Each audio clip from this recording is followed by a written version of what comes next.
Pourquoi le plaisir n'est-il pas toujours bon? C'est une question qui mérite d'être posée puisque de nombreuses personnes semblent s'en priver ou en abuser. Bonjour, je suis Valérie Comte, expert en développement personnel et fondateur de l'école de PNL de Lausanne.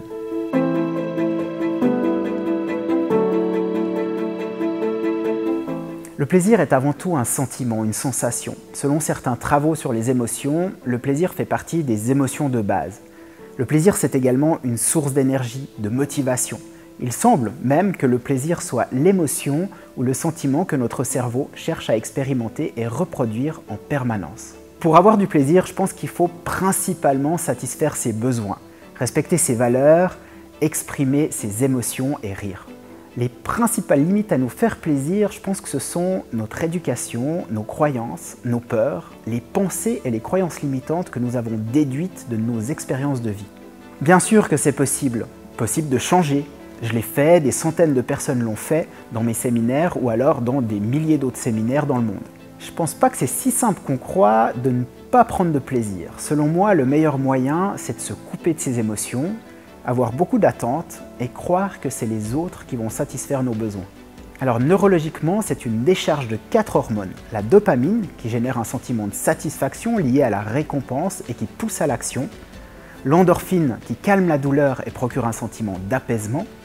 La sérotonine, qui procure un sentiment de paix lié à la sécurité. Et puis finalement, il y a l'ocytocine, qui procure un sentiment de lien et d'amour lié à l'appartenance. Au niveau de nos processus mentaux, expérimenter le plaisir développe des circuits, des autoroutes pour le plaisir. Plus je vis de plaisir et plus mon cerveau sait comment m'y emmener et me le faire vivre, ce plaisir. Un exemple, avec le temps, une personne qui vit plus souvent de la colère, de la tristesse ou simplement un manque de plaisir, perd d'une certaine façon les accès, les autoroutes au plaisir. Elle ne sait pas trop ou plus trop comment faire. Si elle vient à vivre un moment difficile dans sa vie, remonter la pente, ça pourrait être difficile ou prendre du temps. Mais s'il vous plaît, ne prenez pas ce que je viens de dire pour acquis parce qu'en fait, chaque personne est différente et puis l'être humain est pourvu de ressources insoupçonnées. Une personne qui surfe sur des émotions positives, elle dispose d'autoroutes solides pour vivre le plaisir. Son cerveau est entraîné pour le plaisir. En cas de pépin, son cerveau va automatiquement la ramener très rapidement dans un état positif. Par exemple, il va lui permettre de se poser des bonnes questions. Et puis, psychologiquement, le plaisir nous donne de l'énergie. Il renforce notre motivation. Le plaisir nous conduit dans des modes de fonctionnement positifs et constructifs. Nos pensées et nos comportements contribuent automatiquement à notre bien-être et celui des autres. Le plaisir est directement lié à notre instinct de survie primitif et donc il peut y avoir beaucoup de dérives. Parfois, je me laisse manipuler par cette partie de mon cerveau. Ça s'appelle le striatum, sauf erreur, qui lui veut tout de suite, tout le temps et en grande quantité. Vous n'avez qu'à regarder notre mode de vie occidental. Nous avons tellement la possibilité d'avoir tout de suite que nous ne supportons plus d'attendre. C'est un constat quotidien sur la route en tant qu'automobiliste. Empêcher l'autre de passer, klaxonner au lieu de ralentir et j'en passe et des meilleurs. Pour combien de personnes c'est la fin du monde dès qu'ils n'ont pas ce qu'ils attendaient? Dès qu'ils doivent attendre 3 jours pour recevoir leur commande internet ou alors dès qu'il y a plus d'1 minute d'attente dans une file. Et parfois, je me rends compte que je tombe dans ce mode-là. Alors je respire un grand coup, je prends un peu de recul, par exemple en voiture. J'ai décidé de prendre mon temps, de mettre de la courtoisie sur ma route. Je pense à garder mes distances, surtout si un véhicule doit rentrer dans ma file, par exemple, pour laisser la place. Je laisse les pressés se presser, je souris aux gens, je leur fais des signes quand je suis content de leurs actes, et surtout quand ils me laissent passer ou qu'ils me laissent sortir de mon allée, de ma maison, chez moi. Au lieu de m'énerver sur le négatif, je valide le positif. Et je dois dire que je suis plutôt beaucoup plus heureux comme ça. Je prends du plaisir à être sympa, sourire aux gens. Et quand je reçois un merci, alors là, c'est une journée fantastique. Alors il y a aussi une autre raison qui fait que le plaisir n'est pas toujours bon. Quand je cherche le plaisir pour compenser un manque ou pour fuir autre chose qui ne va pas ou que je vis mal. Oui, il y a aussi la dimension addictive du plaisir. Addiction et excès, c'est le cas pour certains sportifs. Vous savez, il y a toujours une bonne raison à nos comportements et l'addiction ou l'excès, on n'y coupe pas. Par exemple, nous pourrions, de par notre histoire, avoir besoin de se sentir vivants, se prouver que nous existons. Et une solution que nous pourrions avoir, ça passe par sentir notre corps, sentir nos muscles dans l'effort, la douleur parfois.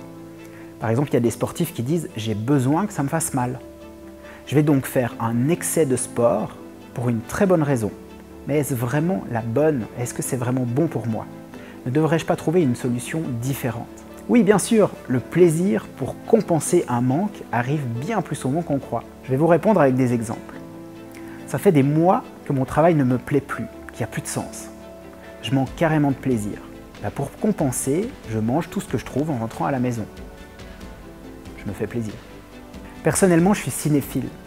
J'adore en particulier les films d'action des années 80 à 2000. Je pourrais facilement regarder des films des dizaines de fois. Enfin, ça c'était quand j'avais pas d'enfant.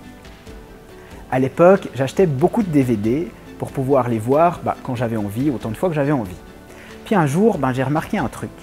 J'allais très souvent acheter des DVD quand autre chose ne se passait pas comme je le voulais dans ma vie. Et pour enfoncer le clou, j'ajouterais que, à l'âge de 25 ans, j'ai passé 3 mois en Angleterre. Les journées, elles étaient faites de vélo pour aller à l'école, réviser mes cours et boire des verres avec des amis dans les pubs. Pas de facture, pas de famille, juste moi et ce que je voulais être. Je ne possédais rien du tout, à part mes livres de cours, un baladeur et puis un vélo pourri.